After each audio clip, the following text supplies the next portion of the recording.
This is Pretty Much Pop, a culture podcast providing supplemental voices in your head to help you react to your entertainment experience.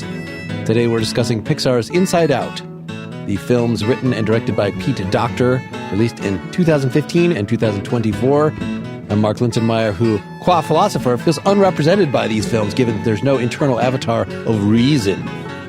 This is Al Baker and all my little homunculi. I'm Sarahlyn Breck, and I'm looking forward to Inside Out 3, when resentment, lust, and obsessing over my own death enter the control room. Man, Sarah stole what I was going to say. I'm looking forward to Inside Out 3 when we really wrestle with lust. That's what I was going to say. You completely stole mine. You stole mine. Yeah, I did. One of the biggest questions was they teased the whole what her deep, dark secret is. Yeah. And Sarah pointed us at some interviews by Walter Chaw. that were taking a rather dark view of this whole thing. Like, could that be abuse? Like, how would you deal with this, this mental picture if it were not basically a well-adjusted person dealing with life's normal troubles as opposed to someone who's really a serial killer, or is it like there are definite what if you're a variations on sociopath? Yeah, I know. We kind of lucked out with, Riley here, that she's, a fairly neurotypical, well-adjusted kid. Yeah, doesn't go too deep here. But yeah, overall, though, I'm curious. I was the one who suggested this series. What did you guys think of Inside Out and Inside Out 2? What were your initial thoughts? Seemed like beautiful films. I hadn't watched Inside Out 1 in a long time. I think in the times that my kids watched it, I opted out. So I hadn't seen this since I saw it originally. And just rewatching that, I was like, oh my gosh, this is a really beautiful film. And I thought the second one, couldn't quite keep to that level, but its level of manipulation worked on me. And it got me thinking. Manipulation. I made this whole, it's a sad film. It is. It's Pixar. Yes. They specialize in that. I didn't realize that this guy, Pete Docter, I didn't really, I knew John Lasseter as director of the Toy Story films, but didn't know that Docter actually was one of the writers on Toy Story and then was the director of this Up, Soul, Monsters, Inc. I might have suggested, let's do a more synoptic view of his work, but I think there's enough to these films, and I made a whole little chart in my notes document about trying to, from a sort of a philosophical perspective, having read Locke and all these other people that try to look at all the different functions of the mind, of like, what if I tried to take this seriously, and the islands of personality and the ideas as a thing that plugs in and overrides? That's the serial killer thing, is that you have an idea that all the other emotions, the whole control panel goes black or whatever, and everything else is just sitting there not able to do anything. So I liked it. Real quick question off of that. Was she having a panic attack at the end of that? Is that what was going on there? In Inside Out 2, panic attack. Okay, I was wondering what was going on there. Yeah, okay. Or actually, what's the difference? Does anybody know the difference between a panic attack and an anxiety attack, or are they both the same thing? They are different, and I think she was probably having an anxiety attack, but it doesn't have to be particularly clear between the two. Okay. Yeah, so Al, what'd you think? Have you seen these movies before? Yeah, so I saw Inside Out when it first came out, and I think once since, and it is a really beautiful film. And I think the most beautiful thing about it is the kind of story that it allows itself to tell because of the core conceit, the idea that the main characters in the story are parts of the mind of the protagonist, who's Riley. And the kinds of stories that it allows you to tell are very internally focused and very simple. And what's just incredibly beautiful about the first film is it gives you a way to tell a story which tells kids that it's okay to be sad in a very kind of profound and thoughtful and gentle way. It's such an important thing for children to be able to understand, but I can't think of a previous children's film that's been able to do it anywhere near so well. And I think that is just because of how clever the core conceit is. Mm-hmm. And Inside Out 2, essentially exactly the same setup. It just deals with a different core troubling emotion that kids might be dealing with, which is anxiety. And I also felt that the second film didn't hit as hard, but I couldn't really think of a reason why, other than that the core storytelling device just wasn't as novel anymore, and we didn't have the surprise of being able to have such a compelling children's story told. The second film hit all the right notes for me, the same as the first one does. You get the same kind of really, really beautifully empathetic exploration of what it's like to have anxiety, and the same kind of interesting theories at play about like the role that anxiety play, that the kind of useful and not useful roles that kind of negative emotions play in people's lives. Mm-hmm. So it hit all those buttons for me. It didn't feel quite as groundbreaking, but maybe it's just because it's been done before. Yeah, that makes sense. Okay, so I'm going to give you two different interpretations of this film. So first, the film critic interpretation. The first film is a masterpiece. It's really, really well done. I'm particularly taken aback by the animation. I thought the animation in that first film for the time was really, really groundbreaking, very, very beautiful. Really enjoyed that. The storytelling, you guys have already hit it. The storytelling is really kind of wonderful in that first film. The second film, I quite enjoyed it quite a bit. I thought the animation was absolutely astounding. I thought it was beautiful animation in the second film. The story was really, really good. It wasn't as great as the first film because the first film was so groundbreaking, right? So it's kind of hard to recapture the magic of that first film because that first film was really, really doing something mind expanding. It was just very, very different, right? And so I think it was kind of hard for them, but it's really, really good. So that's the film critic approach. I took my teenage son to the film with me. He saw the first film when it first came out and loved it, was astounded by it. He loved particularly the second film even more because he's dealing with those emotions. He felt as though this film did a wonderful job putting on the screen what he himself was feeling internally, right? Mm-hmm. And so since I'm a relatively well-adjusted, I mean, aside from the fact that I killed somebody last night, I'm a relatively well-adjusted, that's a joke. That is a joke. Okay? Don't Please send the clarify. FBI to my house. It's a joke. But I'm a relatively well-adjusted human being. So I've kind of forgotten how I felt as an adolescent. It's way in my rearview mirror. I have gray hair now, right? So I've kind of forgotten about that. Him, I think he probably hit adolescence like maybe a year ago. And so he's feeling all these emotions. Like he's feeling embarrassment. He's feeling anxiety. I've noticed a difference in him because he's hit that time of his life. And so he walked away from that film saying, yo, that movie really, really spoke to me. It really hit me in a deep way. In the same way he said the same, although he was too young to see it in the movie theater, but the same way he felt the same about the first Inside Out film. So all that to say that on a film critic level, yeah, you know, I could nitpick a couple things here and there, storytelling, whatever. But on a human level, I think this film is really doing something kind of special. And I think that might be why it's breaking so many records and making so much money, because it really hits kids in a particular kind of way. Yeah, I think so too. I also think it hits parents particularly hard. Let's see, it was 2015 when the first one came out. My daughter was 9 at the time, so she wasn't that far away from Riley.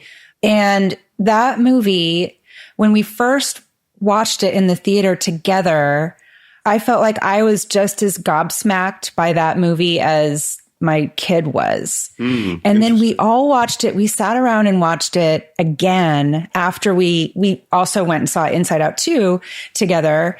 And then we came back and the next day we watched Inside Out 1 once again on Disney Plus. And I couldn't even get through the opening credits without crying. Really? Yes. This has been, this past week, they've been making fun of me for this. My family has. But anyway, just because I think for me, you know, there was such a correlation between, you know, I just thought it was such a beautiful message, just as you said, Al, that having all of these emotions is actually really good for you. Being able to express yourself in all of those ways is really good for kids and adults. But I think as an adult too, I was just kind of struck by how maybe simplicity isn't really quite the right word. It's really just how elegant. A little bit. I mean, it's like, one thing that I thought that the second movie beautifully illustrated is that as you get older, you end up growing into more emotions, more things come into play. And, that whole line about losing, you end up losing joy, in a way. And I think being able to see joy as such a central part of a kid's psyche is a really beautiful thing. And that was just such a great reminder of not just the story that's on the screen, but who my own kid is. I think you picked up on something really important, which is that one of the things that the movie's so brilliant at is it does speak directly to parents at exactly the same, with exactly the same breath that it's speaking directly to kids. And my favorite example of that is how, in no uncertain terms, the first movie shows parents how emotionally devastating their actions can be on their children without them having to notice it at all. Mm-hmm. And it's really it's so clever because it's so uncompromising in the way that it shows that, but not in a way where a child would be necessarily particularly upset by it. I don't know. I feel like that, like the moment, because the first moment where the mum sits down and says, we need to be like strong for your dad for a little while. Right. And I'm pretty sure that any adult watching that scene is going to go, oh no, that's not what you want to say. But I don't know if necessarily a child watching it would have, like, that might skate under the radar. I mean, I'm the only person here who's not a parent. So well, you guys tell me what you think about that. No, I think you're right. I mean, it is actually, I think it's not necessarily a parent, me, I can speak for myself as a parent. I would look at that and go, oh my God, I've done stupid stuff like that. I've done things like that to my kid that I didn't realize until later was damaging, and so it isn't necessarily me as a parent judging the mom for saying the wrong thing. It's like, yeah, we do that it feels sometimes. Like a call out. It's a total call out. Yeah, absolutely. It is. The parents themselves, the characters, are sort of shticky, cliche sitcom parents. The homunculi, the main characters, are acting as parent surrogates, our girl that, even though they're doing a different job, a more intensive job than actual parents do, like they are similarly, you could encourage your kid to just push aside bad memories and be happy all the time, as Joy in this thing is doing. And so I think we're supposed to sympathize with those characters more than we sympathize with her actual parents. Yeah, I think you're probably right. Yeah, I think so. I mean, the Inside Out is not about the parents, even though we do get to take a peek into all of their heads, even that, sometimes the teacher or the coach, sometimes we get to take a peek at what's going on in there. But I thought actually one of the few criticisms about the second movie is that some don't feel like it went far enough with the emotional reality of someone who's entering puberty. And I was thinking about that and I thought, oh my God, what are some of the things that you obsess over when you're 13 and it's about your friends? It's about, you're not necessarily thinking about anything that as an adult you would think of as, in a more complex way, we would be thinking about something that would have larger stakes. But all of those sort of low stakes moments are huge for a 13-year-old. 13-year-old girls and boys, it means everything to make the hockey team. It means everything to be in with the right crowd. And I liked the way that they treated that seriously. I think you're right. I will say this, that I've never been a 13-year-old girl, but I have been a 13-year-old boy. Mm-hmm. And if this movie had been about a boy, it'd have been very different. Sure. Right? Because I was really noticing girls at that age, right? I was really noticing girls. And I do know that some girls sometimes go what they call boy crazy, whatever. I don't know if that happens at that early of an age. But I wouldn't know anything about that. Of course not. You've never thought about a boy like that ever again. But I will say that this would have been very different as a boy. So they lucked out that they made it about a girl, I think. We're weird. We're weird creatures. I could see Inside Out 4 or 5, or if there's a spin-off, that now it's a young man of color, something to grasp with whole different sets of experiences and whatever. I could also see them just keep doing more with this character periodically as, a middle-aged version of this character eventually.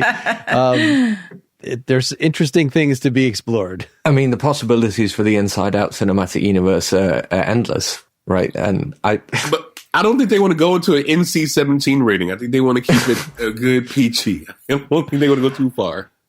I was actually thinking how much I'd like to see, you could see like a TV series of this and have like a series of 1-hour stories, each dealing with a different, mental illness of increasing severity. Oh, so no. I was joking with my partner about how like Inside Out 10 is going to be dissociative identity disorder, and they'll have 800 little people in there. Yeah. Wow. So you're edging though at how seriously should we take this metaphor? I think, just before I say anything about this, I think you should not take it serious. I think this is supposed to speak to you emotionally, and these are beautiful little metaphors, these filmic images, and then asking the question that I want to ask of like, well, why are some of these things conscious within the headquarters, and some of these things like the alarms and the orders from on high and the other like unconscious, and how, but there's also a literal like unconscious jail in there. Like, so there are a lot of questions that this raises to me, but I do think fundamentally that they're all coming from a place that is foreign to the to the spirit of this film. I mean, their main audience is children. And so to understand that as you get older, your emotions get more complex, that's kind of enough. A 10-year-old doesn't necessarily need to know what the big, deep, dark secret is just yet. But know that they may have something like that. Hey there, we need a quick ad break. And before that happens, let me push the Pretty Much Pop Patreon. If you enjoy the show and you want to ensure that it keeps happening, the best way to do that is to go to patreon.com/prettymuchpop, sign up to support the show on a monthly basis. You could do so for as little as $1, which will connect you with our ad-free feed, which features after talks after nearly every episode, where for 10, 20, 30 minutes sometimes we get into other things that we're experiencing. We brainstorm about ideas for future episodes. Now, if you can't afford to do that, you will still want to help the show, please go to Apple Podcasts or wherever you listen to this. Give us a nice 5-star rating, a review if you're up for it. It would really help goose the algorithm so more people get recommended to listen to the show. While I am announcing things, I want to tell you that I am teaching a philosophy class online that you could take this fall. Go to partiallyexaminedlife.com/class if you want to learn more about that. This episode is brought to you by BetterHelp. I'm familiar with the patterns that people can get in when you start comparing your life to other people's. Have I accomplished as much as they have? Do other people fundamentally have it together to a greater degree than I do? They say comparison is the thief of joy. Well, therapy can help you focus on what you want instead of what others have, so you can start living your best life. Therapy can help you with positive coping skills, how to set boundaries for what you think it's okay for you to do, what you're willing to put up with. It helps you get out of your own way. So it's not just for people who've experienced major trauma. Anybody can benefit from more self-examination, or more precisely, more constructive self-examination. If you were thinking of starting therapy, give BetterHelp a try. It's entirely online. It's designed to be convenient, flexible, suited to your schedule. You just fill out a brief questionnaire to get matched with a licensed therapist. And if you don't like it, you can switch therapists at any time for no additional charge. So stop comparing and start focusing with BetterHelp. Visit betterhelp.com/pretty today to get 10% off your first month. That's BetterHelp, HELP.com/pretty. Are you obsessed with Game of Thrones, House of the Dragon, and A Song of Ice and Fire? History of Westeros podcast certainly is. They've been fans of the book since long before the first show came out, and have been podcasting about the books and HBO adaptations since 2012. They have deep dive episodes on characters, houses, lore, world building, and influences, interviews with showrunner Ryan Condal and author George R.R. Martin, and so much more.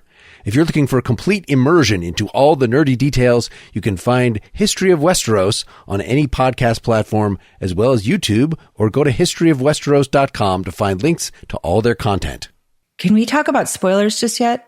I think, yes, let's sure. announce. Is that okay? It's spoiler time. Yeah, we're fine. Spoiler time. So the big dark secret was that she spilled something on a rug? Like, that was it? No, they didn't reveal it, I thought.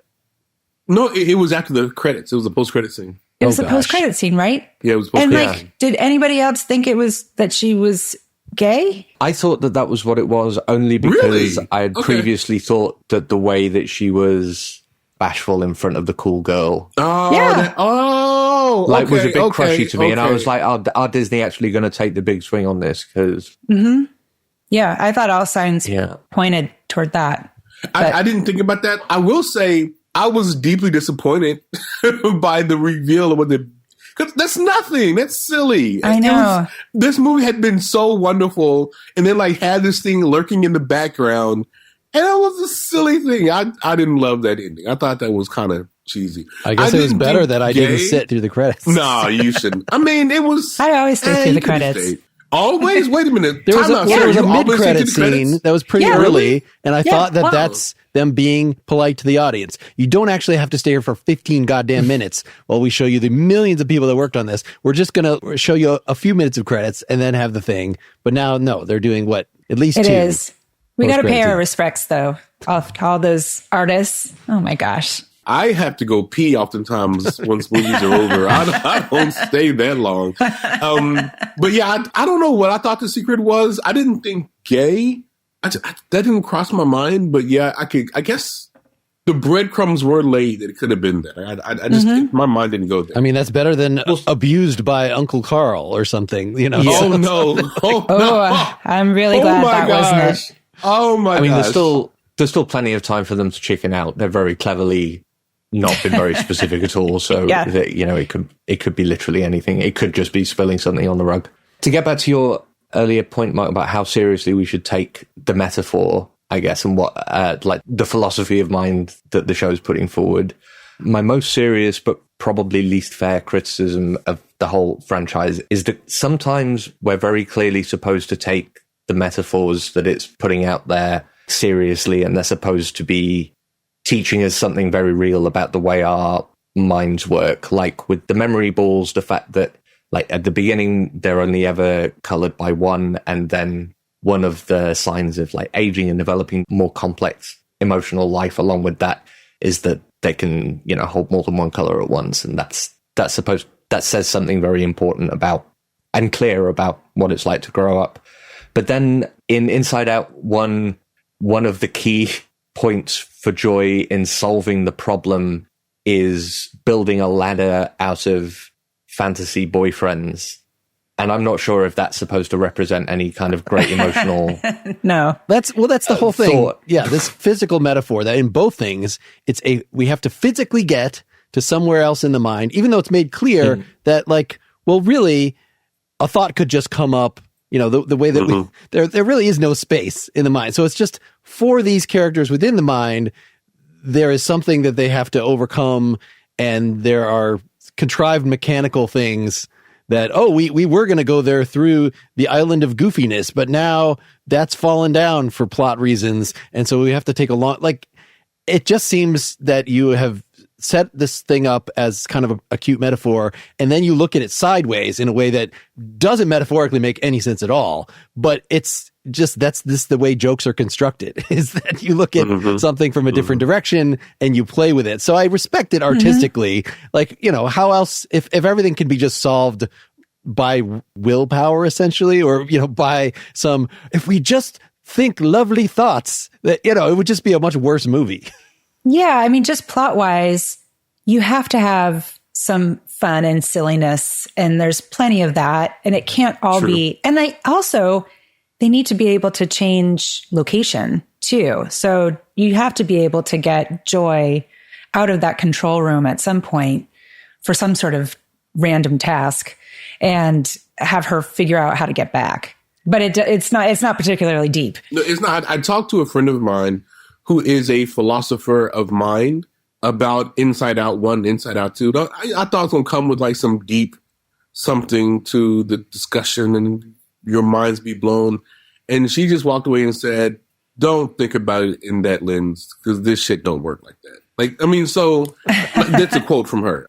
If you approach it with that level of depth and expecting that much consistency, it's just going to fall apart really quickly. Like in part 2, when they're sending things to the back of the mind, and then the all those things that were in the back of the mind flood through. That's not how minds work. So, like, just accept what they're doing on their own terms and don't expect too much more than that. That particular example, I sort of liked that, you know, you try to repress things. This is one of the big lessons of the movie, is you try to repress things, and repressing things is unhealthy, in part because it just doesn't work, because these things sprout out and actually can. So I found the whole sense of self thing in both movies pretty interesting, that the, you know, first it was these islands of personality just rooted on core memories. And part of that was, you know, this a self-image, I'm an honest person or whatever. And then thinking that around adolescence, we have actually something more concrete. It's not, the islands of personality are still there, but it is beliefs that are then giving rise to this sense of self. And where do the beliefs come from? Well, I guess it's the same thing as where the ideas come from. They're related to memory somehow, but the characters don't know. Like, we just, I came up with this idea. Well, here's a bunch of bad ideas flowing in. So there's a lot of like Deus Ex Machina, because we're not dealing with the whole mind. We're dealing with like the emotional center of the mind. So these alarms can go off, and, you know, who assigns, who gets to come up to the control, like is all, there's areas yet to be explored. Yeah, there are. But I liked that in both movies, I thought they did a really clever job of showing how a growing person constructs their identity. I really liked that. It made a lot of sense to me. And especially as she gets older in the second movie, you know, that whole idea of I'm a good person, you know, and being a good person, you can still be a good person and make, you know, some mistakes. You know, you can still hold that true. And how sad it is when you start denying who you really are to further your own gains. You know, the whole time I was watching this movie, and it's probably because I'm a twisted human being, but the whole time I was watching this movie, I wanted to see this conceit when it comes to like a serial killer. Like, I don't know. It would be fascinating to see a movie wrestle with like what's going on in the inner life of like a Jeffrey Dahmer or John Wayne Gacy. Like, it would just be fascinating to watch it now. Or even like Darth Vader. I don't know. Like, I would just love to see them do that, because like it's fascinating to me. Because imagine if who you really are is a bad person. Like, that's who you are. You're not a good person. You are a bad person. And you're like hardwired to be a bad person. Like, these people do bad things and they have these impulses. I'm fascinated. I would love to see a movie. And it's probably because I like horror movies, but I would love to see a movie that deals with that. So here's what I wouldn't want to see that movie, but you know, you do you. But but it brings us to an interesting point, which is what one of the things I like most about the storytelling in Inside Out is that the inciting incident is always Joy trying to further her own interests in the collective unconscious, right? Trying to provide Riley with as much joy as possible. And it really, really beautifully captures the idea that a lot of mental illness, essentially, or like difficulty in dealing with mental illness, comes from prioritizing your immediate joy and gratification over what are more kind of optimal strategies for dealing with things like anxiety and depression. And it also beautifully captures another thing, which is that it's very helpful to be able to think about your own mind as trying to protect you as kind of a basis for an explanation. If you're trying to like introspect and think like, why do I feel anxious right now? Why do I feel sad right now? Why do I feel bad? Why do I feel like I want to run away, hide, whatever else it might be? It's extremely helpful to think about why you're mind would be putting those feelings forward from the basis of like what your mind is trying to do is make you safe. And this is explored really beautifully in Inside Out 2 with the character of anxiety, especially when anxiety first shows up and is kind of bossing it. Like anxiety spends the second act of the movie being proved right over and over again in the face of joy, because anxiety leads Riley to take conservative decisions and to plan for things that go wrong and to strategize to avoid the things that anxiety is worried about happening. And that pays off in the short term. And I think I was really impressed by the way that Inside Out 2 dealt with how enticing, or the Inside Out as a whole deals with how enticing making the wrong decisions or the wrong like mental health strategies can be. Because like pursuing joy feels great and is going to be the easiest thing to do a lot of the time. And acting on anxiety is going to feel like the most prudent strategy a lot of the times. But these movies do a really good job of gently explaining why that's not necessarily going to be the case. Mm-hmm. I feel like there's something left to be explored with embarrassment. It wasn't really clear what the positive function of embarrassment is, the things that the character was doing in terms of the plot and not revealing sadness and whatever. Like, is there any connection between that and the function embarrassment serves in keeping you? Mm-hmm. What does it do? It just seems like that's what the movie is supposed to do. It show that sadness is useful, show that embarrassment is useful, as opposed to just being a flavor of anxiety or a flavor of fear. Punchline. It is a separate, how many separate emotions are there? Is it like 27 or something, or 72? Maybe I transposed it. Oh, I have no idea. But I have no idea. Embarrassment is one. Shame is another one. So it's separate, which I think is interesting because they are slightly different, but they are kind of shades, they are shades of each other. And I think of even fear is related to anxiety. Anxiety just comes straight out of fear. And jealousy does too. Jealousy was another new emotion that I didn't think it was brought I forgot to jealousy was even there. Yeah, or envy. It was called envy. Yeah. And NUI. Am I saying that right? Ennui. I'm as bad as joy. Look, you're an English professor, not a French professor, right? That's a good point, Al. Thank you very much. But they also I said feel it was better now. Ennui is the equivalent of boredom, which is, they could have just called it boredom. I think it was just so they could make a little French jokes. Yeah, they want to be fancy. Yeah, it was because they wanted to do some very specific jokes about teenagers, was why Ennui was there. Is that I don't think it has the same caliber as a kind of explanatory function. Didn't it have like a French accent? Am I making that? Yes. French accent? I thought so. And Joy did mispronounce her name over and over again, which isn't actually very sensitive to French people. To the French? To that character. I mean, to be honest, I was watching this movie the whole time and wondering if maybe Joy was the real villain. Like, me too. Joy kept doing things, and I understood what she was trying to do, but at the same time, I was like, man, you're really kind of messing things up here. I kept wondering, because anxiety is going to do what anxiety is going to do, like, and that makes sense to a degree. But like, Joy was hiding feelings, and Joy was doing all this stuff that made me wonder if she was maybe the real villain. I think so. Toxic positivity. Is that a thing? That's a total thing. Oh, God, yeah, of course, absolutely. Oh, wow. There's the really beautiful scene in the first film where what's the imaginary friend called? Oh, Bing Bong. Played by Bing Bong. Where oh my God. He's broken Richard up about Kind. something. Are you about to cry, Sarah? By the wonderful Richard Kind. Oh, you don't even get me started. I could cry like that. Sarah, Richard Kind just died yesterday. Wait, what? No, Are you he serious? No, he didn't. I just wanted to, my God. I just wanted to Mark, see you you're cry. so evil. Don't worry, you you're are so evil. evil, Mark. Oh, You Mark, are evil. He's fine. Why would you? I mean, maybe by the Don't time this do comes that out, to check your local news feed. Oh my gosh, Sarah almost lost it. She almost went there.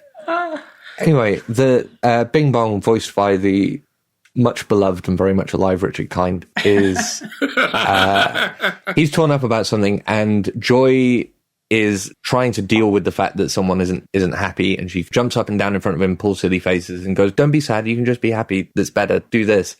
And then sadness comes up and sits beside him and says, that was really sad what happened to you.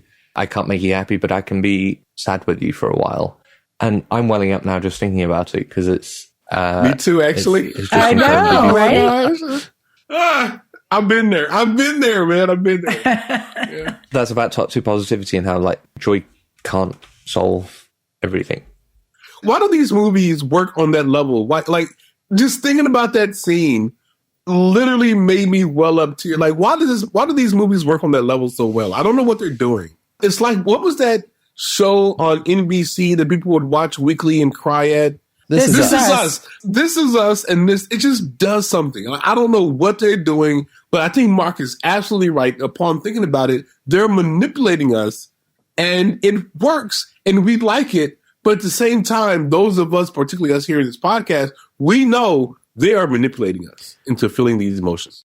I don't care for sentimentalism, and I think Inside Out is doing more than just that. Like, if you take Up, which is by the same guy. I think the first I cried in the first 5 minutes. I was gone in the first 5 minutes of that one. I'm sorry. Go ahead. Yeah, it's infamously an emotionally devastating opening to a movie, but that is clearly manipulative, because they are they're pulling so many. I mean, it's very quick as well. They've got no ill feeling for them as well. They've got to pull a lot of very big levers to get you to feel that much in 10 minutes. But Inside Out, I think that scene and the scenes like it in the Inside Out films hit hard because they say important things that don't get said in public. Good point. Very often. Oh man, there's not very many occasions where someone will just say to you, it's okay to be sad. There's another thing I think is remarkable about the Inside Out films is it really challenges a lot of kind of Disney lessons, like Disney childhood moralism, which Disney children's movies often deal with externalized problems, and they'll often have morals to do with accepting yourself, being your best self, whatever, that kind of thing. But they rarely consider threats to come from within, or like serious problems coming from within. So it's a really revolutionary kind of Disney movie, apart from anything else. Sure. If Mr. Rogers had been a consultant for Disney, then they would have been doing this kind of stuff earlier. Yeah. I made so many connections between that show and Inside Out. That's right.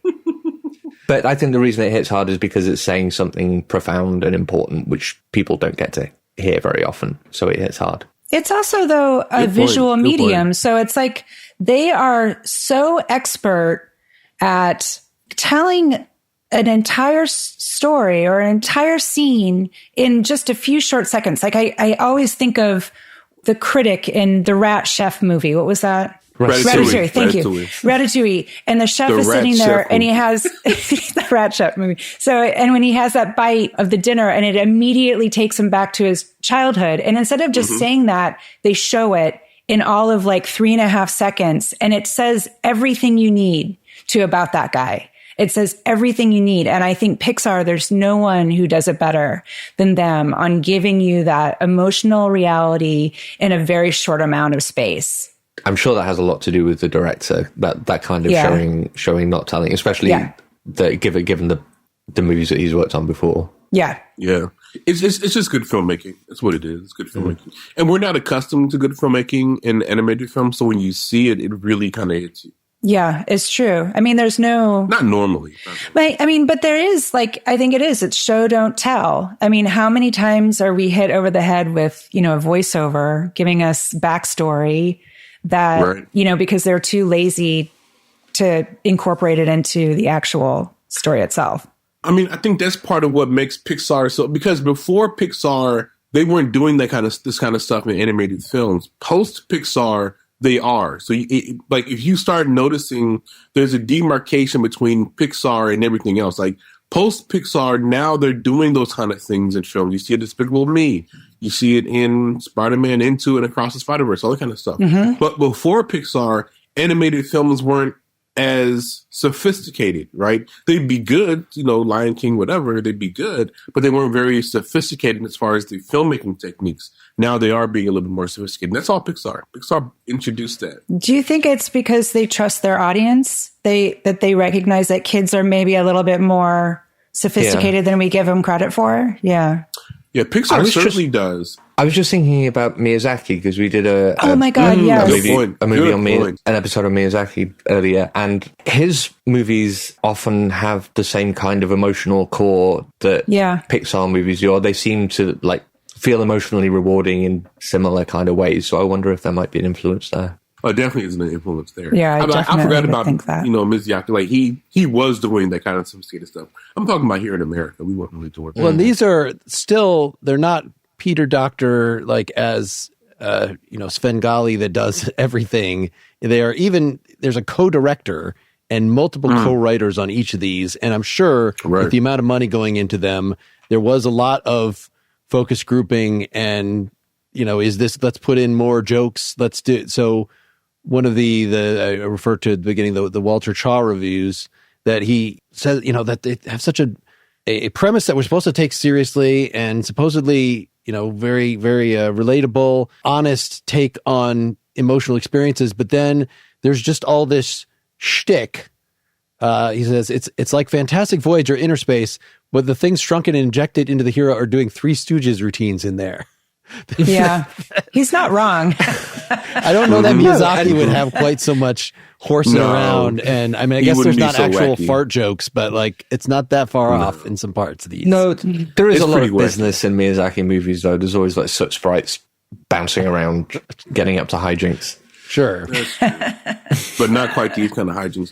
I'm kind of taken aback. I didn't realize this movie cost $200 million to make. That's a hefty price tag. It's all the consultant psychologists they had on to it to make sure all the metaphors stacked up. Well, apparently, I was just Googling, why did Mindy Kaling and Bill Hader not reprise their roles? Because to me, it was... Yeah. In fact, speaking of people being dead, I thought for some reason that Louis Black had died and that I was listening to a Louis Black impersonator. And I'm God damn, this is a good Louis Black impersonator. But no, it was just Louis Black. He's fine. But... No. Fear was just an obviously different voice. Tony Hale has his own thing, and he was great as it, and he could have been it all along, but it doesn't sound like Bill Hader sounded. Bill Hader could sound like anything, but I guess they were not offered enough money. That's all it came down to. That's what it is, I mean, and honestly, by the returns, they didn't need that high-priced, voice talent because they made a lot of money with this one, so they kind of didn't need it. But I would have preferred there have been consistency between the first film and the second film with those voices. But I mean, it still worked. I think the only irreplaceable voices for this from The Office, because I can't think of a single person who could do sadness better than she does. Oh, Phyllis, yeah. She's so good. I thought Maya Hawke actually did a great job as Anxiety.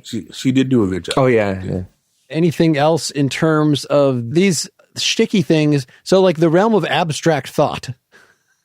This was just another thing that was sort of thrown in. I think my little joke at the beginning about how reason was not a strong thing in this. Well, this is an opening that Inside Out 3 could explore. That actually have the realm of abstract thought that was sort of introduced as just a little obstacle for them to overcome in the first. But let's make some more of that and actually connect that to the belief center. I don't know. I would definitely, in terms of thinking, hire me as a consultant on this film and I will think it out more clearly. You want to Pixar. You want them to realize problem solving as a mental capacity, or I want to see, how do people, as they then become 17, 18, 19, mature as far as moral thought goes, as opposed to it just being something rooted in your personality that I'm a nice person. At some point, you get an abstract justice and, facing real issues. And maybe she's at work and she's being told to do something that's immoral. And how does she balance the responsibility to provide for her family versus, towing the political line, they're so this is who knows. This is going to be this is Inside Out 10, directed by written and directed by Charlie Kaufman. What I about don't know if starring? kids are going to be interested in that one, man. Could be starring complacency at the control panel. Yeah. Apathy. Apathy. How about Inside Out during the Nazi regime? Let's just Oh go my all the God. way there. Yeah, that's kind of where I was Yeah. going. Let's go there. Oh, jeez. That's Sophie's choice of Inside Out. They Oh, can no. get an Oscar out of this somehow. You're talking about a tearjerker now. Wait till then, boy. I don't think any of these are good ideas. Dealing with the death of gonna her say it out spouse loud. and moving on to finding love newly in the world. Oh my God. Poor Riley. She's going to go through so much. Because of Mark. That's why she's going to go through so much. No, just because this is a successful franchise and there's going to be a lot of movies and everyone is going to involve her developing a serious Well, this one, mental though, disorder. is especially timing because so many kids through COVID developed anxiety, you know? I mean, so many kids are in therapy these days, and anxiety is kind of number one on the call sheet there for so many teens and tweens. Yeah, it's really timely. Yeah, unfortunately. So we want a Taken series, Inside Out series crossover. We want a what are some other? God. We Exorcist? Schindler's List. How about Yes, Exorcist? an Exorcist. I think that's natural. What goes on? What goes on? It's like a whole new crew moves in. Want to know? Yeah, I think so. Just for our last few minutes here, are there connections to other things? You know, we mentioned obviously the other Soul in particular is one that is sort of worthy of. Yeah. You know, how does, because that adds a whole metaphysical element to that that's not in here. I kept thinking of Turning Red. That one does a really good job with puberty. Mm-hmm. I mean, it doesn't necessarily get inside the girl's head, but I thought it tackled a lot of the same issues. Mm-hmm. I mean, dealing with puberty has been is a theme from for many movies, especially coming to my mind like horror movies, like campy horror stuff. Is so often about like Buffy the Vampire Slayer, for instance, is just about how awful it is being a teenager. And I just wonder, like, has anything dealt with growing up so like directly, as in like just especially any children's movie? I don't know that my brain files things like that, but No. I'm sure there have been some. It makes sense. Brave bad kind of does. Brave kind of does. I mean, Brave, not really though. I mean, like Brave does. Up does tangentially, like kinda. The Sopranos does. You know, he's the young soprano. I'm just starting to think like, you know, Toy Story does. Shows for actually. kids. Toy Story does. Toy Story Yes. Toy Story is does. very much about Yeah. growing up. You're right, Yeah. And it's funny how many Pixar movies were naming, you know? yeah, True. And Very true. I just thought of like Miyazaki movies again too, which is just everything that we've already talked about. So it is distinctive. It is a distinctive thing that Pixar does very well. Mm-hmm. Yeah, I know what you're asking, Al, but like if you're just asking broadly, are there movies about growing up? Like every kid's movie? Pretty much like Yeah. But like you mentioned, someone mentioned The Fantastic Voyage, and I'm just thinking about that. Like there are Twilight Zone-y kind of things where people go. There are homunculi. There are people wandering around inside. Like we've used looking at the inside of people's minds as a storytelling device before. It happens in like 36 Star Trek episodes at least. It's interesting to me that this is it taking this long for someone to tell this story, and they do it so well. Mm-hmm. Could this have been a film in 1965? Could this have been a Disney film? Obviously with different animation style, but there have been, or maybe during the Free to Be You and Me era. You know, let's say this came out in 73 or something. I don't know exactly when. It would have been culturally horrible. Like, can you imagine what they thought the inside of children's minds looked like then? Yeah, I could see the Muppets doing something like this. I could see it. Oh, Yeah. yeah. Yeah, one of the reviews was pointing out that anxiety just looks like a Muppet. Like That's it. Yeah. a I read Fraggle that too. specifically. I would think Definitely a Fraggle. That's definitely what I saw. it was a little off-putting to me. That like, wait, that's not the same design aesthetic as the rest of these characters. No. I feel like there have been other films that have played with the dream theater aspect of this, specifically Certainly, of yeah. like you have this whole inner workings that is putting together these shows for you of how that works, and that's just a little part of this. Definitely. All right, I guess we've beaten this to death. I think so. Thanks, everybody, for showing up. I'm sure we'll have some other things to say in the after talk. You can get. Thanks, Sarah, for the idea. You want to put up here. Yes. You're welcome. They're great movies. Prego, as they say in Italy. We'll see you at patreon.com/prettymuchpop if you want to hear the after talk. Bye. Bye, guys. Bye. Bye-bye. Pretty Much Pop is part of the Partially Examined Life podcast network. Get more Pretty Much Pop at prettymuchpop.com. Get bonus content for every episode at patreon.com/prettymuchpop.